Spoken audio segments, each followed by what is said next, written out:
nǹkan ńlá ọmọ òòjọ́ dàwátì nínú ọsibítù lẹ́kìtì. Èèyàn mẹ́rin ni wọ́n ti wà lákọlò ọlọ́pàá ìpínlẹ̀ Èkìtì báyìí látàrí bí ọmọ kan tí wọ́n ṣẹ̀ṣẹ̀ bí ṣe dàwátì níléèwòsàn kan nílùú Àdó-Èkìtì. Títí di bí a ṣe ń kọ̀ròyìn yìí, wọn kò tíì gbúròó ibi tí ọmọ tuntun jòjòló tíyá rẹ̀ bí lọ́jọ́ Sunday ìyẹn ọjọ́ kẹta oṣù kẹjọ náà wà. Gẹ́gẹ́ bí a ṣe gbọ́, lásìkò tí nọ́ọ̀sì tó wà lẹ́nu iṣẹ́ fẹ́ ṣe ìtọ́jú ọmọ tuntun ọ̀hún ni wọ́n rí i pé kò sí níbi tí wọ́n tẹ́ ẹ sí. Báyìí ni wàhálà bẹ̀rẹ̀.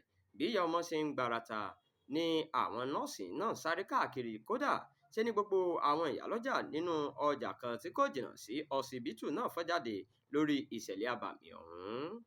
Nígbà tó ń fìdí ìṣẹ̀lẹ̀ náà múlẹ̀, alukoro iléeṣẹ́ ọlọ́pàá ìpínlẹ̀ Èkìtì Sunday Abutu sọ pé kọmíṣánná wọn Joseph Eribo ti pàṣẹ pé kí ìwádìí bẹ̀rẹ̀ ní kíákíá kí wọ́n sì ṣe àwárí ọmọ tuntun ọ̀hún.